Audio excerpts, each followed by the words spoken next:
하나님 말씀 보도록 하겠습니다. 오늘 우리가 함께 나눌 하나님 말씀은 히브리서 3장 7절부터 19절까지 말씀입니다.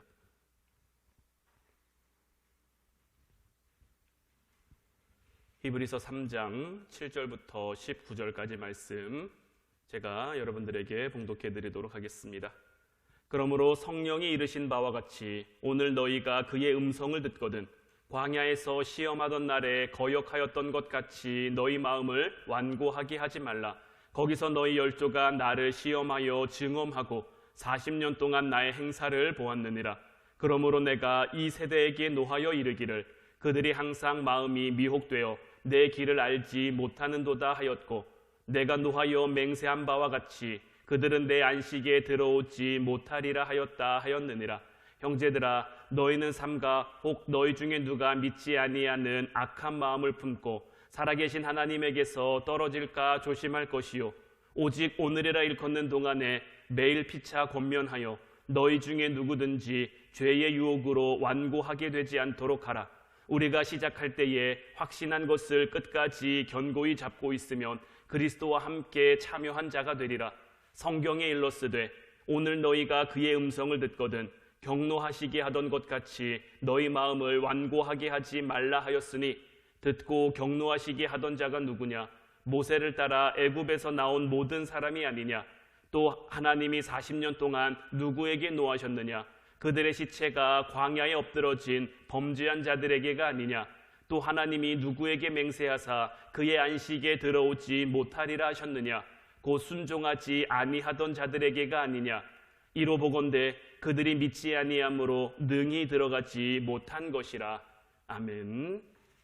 오늘 이 시간에는 나는 자꾸 주인의 자리에 앉으려 한다라는 말씀 제목 가지고 여러분들과 은혜를 나누길 원합니다.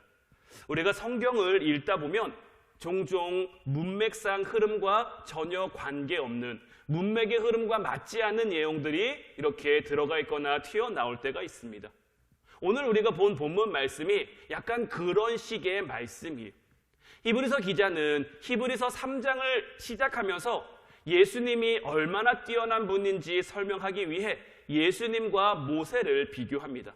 히브리서 3장 1절로 6절 말씀을 보면, 그러므로 함께 하늘의 부르심을 받은 거룩한 형제들아, 우리가 믿는 도리의 사도이시며 대제사장이신 예수를 깊이 생각하라. 그는 자기를 세우신 이에게 신실하시기를 모세가 하나님의 온 집에서 한 것과 같이 하셨으니, 그는 모세보다 더욱 영광을 받을 만한 것이 마치 집 지은 자가 그 집보다 더욱 존귀함 같으니라. 집마다 지은 이가 있으니 만물을 지으신 이는 하나님이시라. 또한 모세는 장래에 말할 것을 증언하기 위하여 하나님의 온 집에서 종으로서 신실하였고, 그리스도는 하나님의 집을 맡은 아들로서 그와 같이 하셨으니, 우리가 소망의 확신과 자랑을 끝까지 굳게 잡고 있으면 우리는 그의 집이라. 그러니까 히브리서 3장을 통해서 이 히브리서 기자는 모세와 예수님을 비교하면서 예수님이 얼마나 뛰어난 분인지에 대해 설명을 하고 있단 말이에요. 그리고 이어서 나오는 히브리서 4장에서는 예수님이 모든 사역 가운데 어떤 제사장보다 더 뛰어난 제사장이심을 말하고 있는데, 히브리서 4장 14절로 16절 말씀을 보면, 그러므로 우리에게 큰 대제사장이 계시니 승천하시니 곧 하나님의 아들 예수시라. 우리가 믿는 도리를 굳게 잡을지어다. 우리에게 있는 대제사장은 우리의 연약함을 동정하지 못하실 리가 아니요, 모든 일에 우리와 똑같이 시험을 받으신 이로되 죄는 없으시니라. 그러므로 우리는 긍휼하심을 받고 때를 따라 돕는 은혜를 얻기 위하여 은혜의 보좌 앞에 담대히 나아갈 것이니라. 그러니까 히브리 기자는 지금 히브리서 3장과 히브리서 4장을 통해 무엇을 말하고자 하느냐? 예수님이 얼마나 뛰어난 분이신지, 모세보다도 뛰어나고 그 어떤 대제사장보다 뛰어난, 정말 만유 위에 뛰어난 주님이심을 우리들에게 소개하고자 한단 말이에요. 그런데 그 사이에 뜬금없이 오늘 본문 말씀이 들어가 있는데, 오늘 본문 말씀은 우리에게 무엇을 말하고 있습니까? 오늘 본문 7절부터 11절까지 말씀을 다시 보면, 그러므로 성령이 이르신 바와 같이 오늘 너희가 그의 음성을 듣거든 광야에서 시험하던 날에 거역하던 것 같이 너희 마음을 완고하게 하지 말라. 거기서 너희 열조가 나를 시험하여 증언하고 40년 동안 나의 행사를 보았느니라. 그러므로 내가 이 세대에게 노하여 이르기를 그들이 항상 마음이 미혹되어 내 길을 알지 못하는도다 하였고 내가 노하여 맹세한 바와 같이 그들은 내 안식에 들어오지 못하리라 하였다 하였느니라. 이 히브리서 기자는 예수님의 뛰어남에 대해서 히브리서 3장과 히브리서 4장을 통해 이야기하고 있는데 그 중간에 어떻게 보면은 갑자기 안식에 대한 얘기가 튀어나오고 있는 거예요. 히브리 기자는 왜 안식에 대한 이야기를 이 사이에 넣은 걸까요? 우리는 흔히 안식하면 대부분 쉼이라고 생각을 합니다. 물론 안식이 쉼을 의미하는 건 맞습니다. 하나님께서 엿새 동안 이 세상의 모든 천지 만물을 창조하시고 우리 사람까지 창조하시고 일곱째 날 안식하셨단 말이에요. 일곱째 날 쉬신 거죠. 그런데 이렇게 하나님이 창조 사역을 마치신 뒤에 안식하였다라는 사실은 우리에게 무엇을 깨닫게 해주느냐? 안식이라는 것은 그냥 주어지는 게 아니에요. 그냥 하루 첫째 날부터 여섯째 날까지 그냥 보냈더니 일곱째 날은 그냥 쉬는 날, 그냥 쉼이 있는 날, 이렇게 돼서 일곱째 날이 안식일이 되는 것이 아니라 하나님께서 무엇인가 이루고 나신 이후에 안식하셨다라는 거예요. 그러니까 안식이라는 것은 우리에게 그냥 주어진 것이 아니라 우리가 무엇인가를 이루고 성취한 후에 우리들에게 주어지는 것이다라는 거죠. 그러니까 하나님은 죄와 사망에서 구원받아 그분의 자녀가 된 우리에게 영원한 안식을 주시길 원하시죠. 그런데 그 참된 안식은 구원받은 이후의 삶을 통해 하나님이 원하시는 뜻이 이루어진 후에 우리가 얻을 수 있게 되는 거다라는 말인 거예요. 히브리서 기자는 출애굽한 이스라엘 백성들이 광야에서 어떻게 행동했는지를 설명하면서 우리도 또한 그들처럼 안식에 들어가지 못하는 그런 자들이 되도록 조심하라고 경고해 주고 있는 거예요. 이스라엘 백성들은 애굽에서 어떤 삶을 살았습니까? 이스라엘 백성들은 애굽에서 정말 인간 이하의 취급을 받으며 살았어요. 노예로 정말 못 먹고 못 입고 못 살았단 말이에요. 그러다가 계획하신 때가 돼서 하나님이 모세를 통해 그들을 애굽에서 건져내셨단 말이에요. 10가지 재앙을 통해 애굽을 굴복시키시고 홍해에서 그들을 수장시키심으로 말미암아 완전히 이제 애굽과 다른 그러한 삶을 살아가도록 하나님이 만들어주셨단 말이에요. 그런데 성경은 이 이스라엘 백성들이 애굽에서 나오는 장면에 대해서 이렇게 기록하고 있는데 출애굽기 12장 41절 말씀을 보면 430년이 끝나는 그날에 여호와의 군대가 다 애굽 땅에서 나왔은즉 성경은 출애굽한 이스라엘 백성들을 가리켜 뭐라고 표현을 하고 있죠? 여호와의 군대라고 표현을 하고 있는 거예요. 그런데 출애굽한 이스라엘 백성들의 모습이 어떻습니까? 여호와의 군대라고 불릴 만한 그런 모습이었습니까?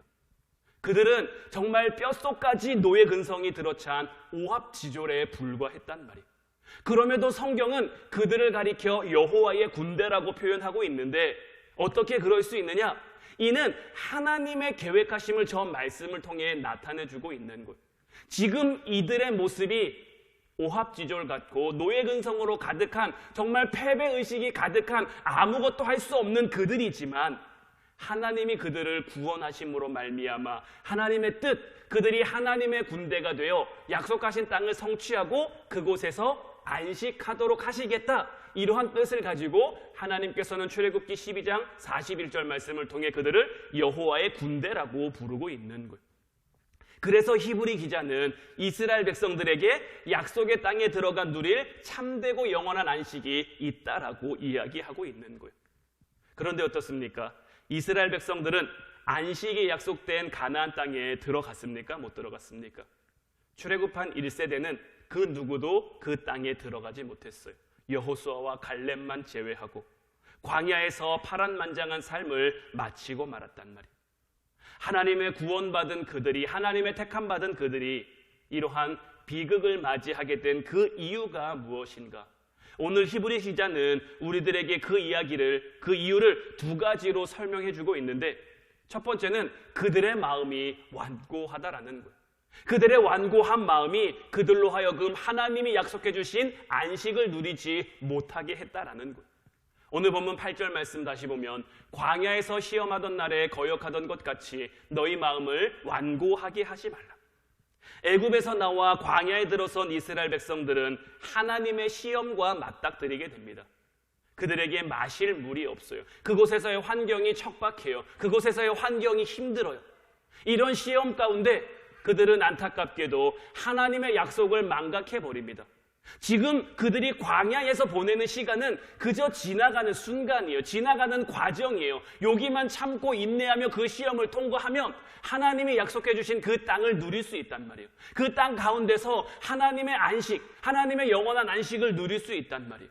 그런데 그들이 하나님의 약속을 망각해버리니까 그들의 마음이 완고해져서 불순종과 거역의 죄를 범하고 만 거예요.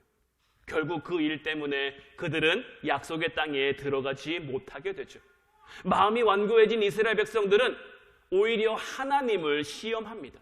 그분의 말씀을 거역하고 세상 가운데 미혹하여 하나님이 그들에게 허락하신 그 길을 아예 깨닫지 못하는 거예요.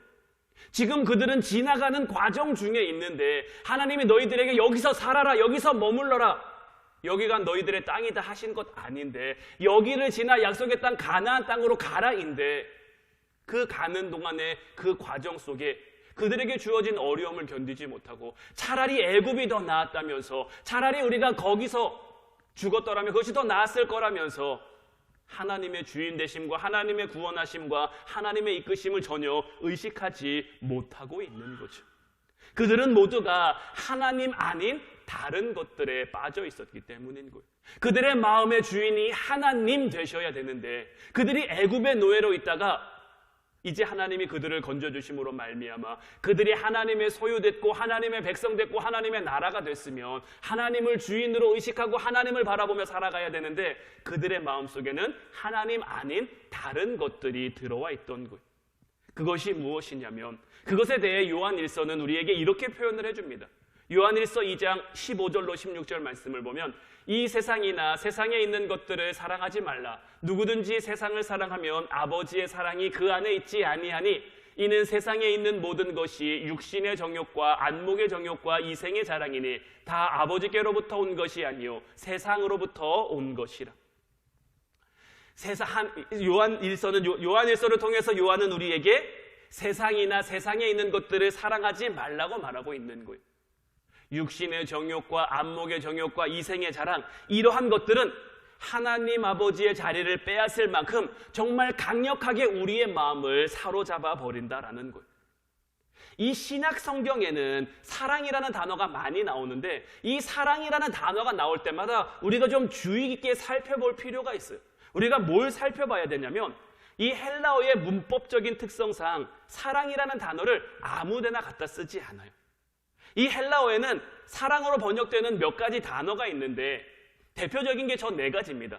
우리를 향한 하나님의 사랑을 아가페라고 표현을 하죠. 그리고 부모와 자식 간의 사랑을 스토르게라고 표현을 합니다. 그리고 친구 간의 사랑은 필리아라고 표현하고요. 남녀 간의 사랑은 에로스라고 표현한단 말이에요. 근데 이 단어들이 사용됨에 있어서 한 가지 전제 조건이 있어요. 그 전제 조건이 뭐냐면 반드시 주어나 목적어에 인격적인 존재가 들어가야 된다라는 거예요. 그러니까 다시 말하면 뭐냐? 이 사랑이라는 단어, 아가페라는 단어든지 스토르게라는 단어든지 필리아, 에로스라는 단어는 하나님이나 우리 사람에게만 쓸 수 있는 그러한 단어라는 거예요. 헬라어의 문법적 특성상 이렇게 되어 있는 거예요. 그런데 우리말의 사랑이라는 단어는 좀 범주가 많이 넓죠. 인격적인 것이 아닌 대상에게도 얼마든지 사랑이라는 말을 갖다 붙여요. 우리는 뭐 꽃도 사랑하고 동물도 사랑하고 뭐 자동차도 사랑하고 집도 사랑하고 여러 가지를 많이 사랑할 수 있어요. 그런데 헬라어의 문법적 특성으로 본다면 꽃에 대한 사랑이 연인에 대한 사랑과 같을 수가 없는 거예요. 헬라어로는 꽃을 사랑한다라고 말할 수 없는 거예요. 꽃은 좋아하는 거지 사랑하는 대상이 될 수 없는 거예요. 동물들도 마찬가지인 거예요. 좋아할 수는 있죠. 하지만 이 좋아하는 것과 사랑하는 것은 엄연히 달라요. 근데 우리말의 특성상 좀 이것을 좋아한다와 사랑한다를 구분하기가 좀 모호해서 그런데 이 헬라어 성경, 이 헬라어에 나와 있는 이 단어적인 것을 봤을 때 이 둘은 엄연히 다른 거예요. 좋아한다와 사랑한다는 엄연히 틀린 거예요. 그런데 이 신약 성경 가운데 이런 헬라어의 규칙을 깨트리고 인격적인 존재가 아님에도 불구하고 사랑이라는 단어를 사용한 두 단어가 있어요. 그 두 단어가 뭐냐면 바로 돈과 세상이에요. 여기에 사랑이라는 단어를 붙인 이유는 무엇일까요? 그것은 사람들이 이 돈이나 세상을 인격체처럼 여기고 마음을 쏟는다라는 의미인 거죠. 마태복음 6장 24절 말씀 보면 한 사람이 두 주인을 섬기지 못할 것이니 혹 이를 미워하고 저를 사랑하거나 혹 이를 중히 여기고 저를 경히 여김이라. 너희가 하나님과 재물을 겸하여 섬기지 못하느니라. 디모데전서 6장 10절 말씀에서도 돈을 사랑함이 일만 악의 뿌리가 되나니 이것을 탐내는 자들은 미혹을 받아 믿음에서 떠나 많은 근심으로써 자기를 찔렀도다. 참 우리 마음을 어렵게 하는 성경 구절들 가운데 하나예요. 왜냐하면 우리가 이 땅을 살아가는 동안에 재물 필요합니다. 물질 필요합니다. 그런데 성경에서는 꼭 꼬집어서 이 물질과 하나님, 재물과 하나님을 비교해서 설명을 하고 있단 말이에요. 이렇게까지 비교하는 것은 뭐냐면 이 돈이라는 것이, 이 물질이라는 것이 만몬이라고 표현되어 하나님 자리를 얼마든지 대신할 수 있기 때문인 거예요. 성경에서 두 주인을 섬길 수 없다, 돈을 사랑하는 것이 일만하게 뿌리다, 이렇게 경고하는 것은 모두 이 때문인 거예요. 그런데 우리가 분명히 이 말씀을 통해서 깨달아야 될 것은 뭐냐면 성경은 돈을 좋아하는 게 일만하게 뿌리라고 표현하는 거 아니라는 거예요. 재물을 좋아하는 게 일만하게 뿌리다라고 얘기하는 게 아니에요. 우리는 다 돈 좋아하죠. 저도 돈 굉장히 좋아합니다. 할 수만 있는 대로 많이 있었으면, 많이 생겼으면 좋겠다라는 마음이 들 정도로 돈 좋아한단 말이에요. 돈을 마다할 사람은 아무도 없을 거예요. 모든 사람에게 필요하고 모든 사람이 다 원하고 갖고 싶어 하는 거죠. 그러나 이 돈을 사랑할 수는 없다라는 거예요. 돈은 인격체가 아니기 때문에, 돈은 우리의 필요를 채우는 도구에 불과하기 때문에 돈을 좋아할 수는 있어요. 하지만 돈을 사랑해서는 안 된다라는 거예요. 이게 참 우리 말의 기준에서는 좀 약간 명확하게 구분이 잘 안 되어지는데, 그래도 우리가 이것을 구별할 수 있어야 되는 거예요. 세상도 마찬가지인 거예요. 하나님이 우리를 만드시고 이 땅 가운데 세상을 올바르게 관리하고 올바르게 다스릴 책임을 우리에게 주셨어요. 나라와 민족을 제자로 삼아 이 세상을 변화시키고 하나님 나라가 이 땅 가운데 임하도록 우리의 삶을 살아가야 될 거룩한 사명이 우리 가운데 있단 말이에요. 그런데 우리가 세상을 사랑하면 이 세상에 묶이게 되는 거예요. 세상에 사로잡혀 세상의 방법대로, 세상의 방식대로 끌려가게 되는 거예요. 민수기 10장 12절 말씀을 보면 이스라엘 자손이 시내 광야에서 출발하여 자기 길을 가더니 바란 광야에 구름이 머무니라. 이제 이스라엘 백성들이 광야의 길을 다 걸어서 이제 가나안 땅 목전에 도착했단 말이에요. 이제 가데스 바네아에 도착해서 이제 가나안 땅에 들어가야 되는데 하필 여기서 구름 기둥이 멈춰버린 거예요. 하루 이틀만 더 가면 가나안 땅에 들어갈 수 있는데 여기서 구름 기둥이 멈췄으니 그들이 더 이상 앞으로 나아갈 수가 없는 거예요. 사실 하나님은 여기서 이스라엘 백성들을 테스트하기 시작하는 거였어요. 주님이 그들에게 맡겨주신 그 사명을 완수하고 참된 안식, 하나님이 허락하신 그 가나안 땅에 들어갈 수 있는지, 하나님이 약속해 주신 그것을 성취할 수 있는지, 누릴 수 있는지를 보기를 원하신 거예요. 이스라엘 백성들은 각 지파에서 한 사람씩 뽑아 12명을 40일 동안 가나안 정탐을 보내게 됩니다. 가나안 땅을 40일 동안 보고 온 이 정탐꾼들의 보고는 매우 밝고 긍정적이었어요. 가나안은 두 사람이 어깨에 메어야 할 정도로 큰 포도송이가 열리는 정말 탐스러움과 풍성한 그러한 땅이었단 말이에요. 하나님이 말씀하신 것처럼 젖과 꿀이 흐르는 땅이어서 너무나 들어가고 싶은 그러한 땅의 모습인데 여기서 심각한 문제가 발생하죠. 두 사람을 제외한 나머지 10사람 모두가 가나안 땅을 우리가 들어가기는 조금 힘들 것 같다라고 보고하는 거예요. 하나님이 지금껏 그들을 인도하신 이유가 어디 있습니까? 하나님이 지금껏 그들에게 놀라운 하나님 기적의 손길과 구원의 손길과 역사하심의 손길을 그들에게 보여주신 이유가 무엇입니까? 이 땅을 차지하게 하기 위함인 거예요.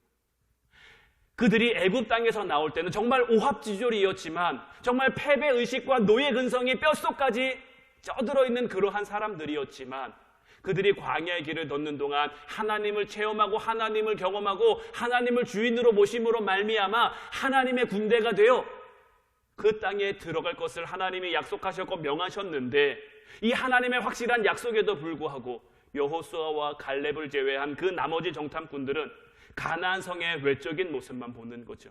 그 성은 크고 견고한 성입니다. 그 성에 사는 사람들은 다 거인 같아서 우리는 그들에 비하면 메뚜기 같습니다. 우리는 그들의 상대가 되지 않습니다. 우리는 그 땅을 차지하기는커녕 그들의 밥이 되고 말 겁니다.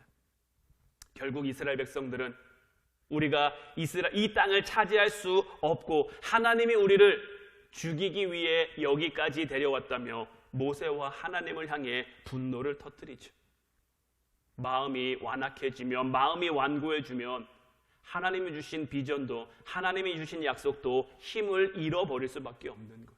이는 예수 그리스도를 믿는 그리스도인이라고 할지라도, 하나님의 자녀라고 할지라도 세상이 너무 크고 강하게 느껴져서 하나님의 뜻이 이루어지지 않을 거라며 자포자기하고 절망하게 되는 것과 마찬가지인 거죠. 우리는 이 땅 가운데 하나님 분명 은혜를 주시는데 왜 은혜를 자꾸 잃어버리는 걸까요? 하나님이 분명 우리에게 은혜를 주셨단 말이에요. 제가 이곳에 와서 벌써 이번이 8번째 20일 기도회입니다. 8번의 20일 기도회를 진행하는 동안 여러분들이 분명 받은 은혜가 있어요. 뭐 꼭 기도회뿐만이 아니라 기도회 외에도 여러분들의 삶 가운데 여러분들이 기도하고 말씀 가운데 나아갔더니 하나님이 주신 은혜와 축복들이 분명 있단 말이에요. 받을 당시에는 이 은혜가 영원히 지속될 것 같고 계속될 것 같고 내가 정말 한없이 하나님을 사랑할 것 같은데 우리에게 주어진 삶을 살아가다 보면 우리에게 주신 은혜가 자꾸 약해진단 말이에요. 하나님을 향한 우리의 마음이 자꾸 약해진단 말이에요. 왜 그럴까요? 세상을 살아가면서 자꾸만 우리의 마음이 완고해지는 거예요. 우리의 마음이 완고해지니까 하나님이 주신 약속도, 하나님이 주신 말씀도, 하나님이 주신 비전도 자꾸만 힘을 잃어가는 거예요. 세상적인 조건들만 보이고 세상적인 환경들만 보이고 세상적인 상황들만 보이니까 그 가운데 나아갈 바를 알지 못하는 거죠. 내가 할 수 있을까? 내가 될 수 있을까? 내가 이룰 수 있을까? 이런 자신감의 하락, 능력의 하락, 담대함의 하락, 겁쟁이로 살아갈 수밖에 없게 되는 거죠. 그러니까 9절 말씀 보면 광야에서 시험하던 날에 거역하던 것 같이 너희 마음을 완고하게 하지 말라. 그래서 히브리서 기자는 우리의 마음을 완고하게 하지 말라는 거예요. 이 이스라엘 백성들이 그곳에서 하나님을 시험하고 하나님을 증험했는데 여기서 증험했다라는 것은 시험에서 증명한다라는 거예요. 하나님이 우리를 시험하셔야죠. 하나님이 우리를 테스트하셔야죠. 우리가 복받을 만한지, 우리가 하나님 은혜를 누릴 만한지, 하나님이 주실 그 안식을 누릴 만한지 우리가 하나님의 시험을 받아야 되는데 오히려 믿음 없는 이스라엘 백성들이 하나님을 시험한 거죠. 그런데 우리가 살다 보면 누구나 이런 싸움을 하게 될 때가 있는 거예요. 하나님의 약속을 받고 은혜로 충만할 때는 괜찮다가 세상이 크고 견고해 보이면 하나님의 말씀이 이루어지지 않을 것처럼, 하나님이 나와 함께하지 않는 것처럼, 하나님이 나와 상관없는 것처럼 그렇게 여겨지는 경우를 말씀드리는 거예요. 그럴 때 우리의 마음을 완고하게 하면 세상에서 승리하기보다는 자꾸만 세상과 타협하게 되는 거예요. 여기까지는 괜찮겠지, 이렇게 하는 것 정도는 괜찮겠지, 점점 뒤로 물러나게 되는 거예요. 세상을 변화시키기보다는 세상의 유혹에 빠져 허둥대게 되고 마는 거죠. 하나님이 애타게 우리를 향해 말씀하심에도 불구하고 결국 아무것도 변화시키지 못하게 될 거예요. 이제 우리는 무엇을 위해 기도해야 하겠습니까? 이번 기도회의 주제가 리뉴얼이죠. 기존의 것을 다시 새롭게 하자. 다시 새롭게 함으로 새롭게 출발하고 새롭게 시작하자죠. 다시 새롭게 시작될 우리의 믿음의 여정 가운데 우리는 우리의 마음이 완고해지지 않기를 기도해야 되는 거예요. 하나님이 부드럽게 해주신 우리의 마음, 우리에게 부어주신 그 은혜의 마음을 우리가 지키며 살아갈 수 있기를 하나님 앞에 기도해야 되는 거예요. 내 힘으로는 지킬 수 없어요. 내 힘으로는 간직할 수 없어요. 우리는 이 땅을 살아가지만 세상의 방식, 세상의 방법으로 살아가는 것이 아니라 우리에게 주신 약속의 말씀을 따라 살아갈 수 있기를 하나님 앞에 기도해야 되는 거예요. 이제 우리 찬양하고 같이 기도하기를 원하는데, 오늘 이 시간에는 이 산지를 내게 주소서, 갈렙의 고백이죠. 가나안 땅을 차지하는 그 갈렙의 고백처럼 하나님이 내게 주신 그 약속의 말씀을 향해 내가 나아가게 하옵소서. 세상과 타협하는 것이 아니라, 세상 앞에 우리의 마음을 완고하게 하는 것이 아니라, 그러므로 하나님이 우리에게 주신 약속의 말씀 잃어버리고, 하나님이 우리에게 주신 꿈과 소망, 비전 잃어버리고, 우리는 할 수 없는, 우리는 이룰 수 없는 그러한 모습으로 우리가 더 이상 살아가는 것이 아니라 정말 담대하게 이 산지를 내게 주소서. 내가 주님의 이름으로 그 땅을 취하겠습니다. 내가 주님의 이름으로 하나님 나에게 약속하신 것, 하나님 나에게 뜻하신 것을 이루어 가겠습니다. 하나님이 나를 통해 이루고자 하시는 것을 이름으로 말미암아 이제 우리의 삶 가운데 하나님 주시는 안식이 있게 하시고, 쉼이 있게 하시고, 은혜가 있게 하시고, 축복이 있게 하옵소서. 우리 찬양하고 같이 기도하도록 하겠습니다.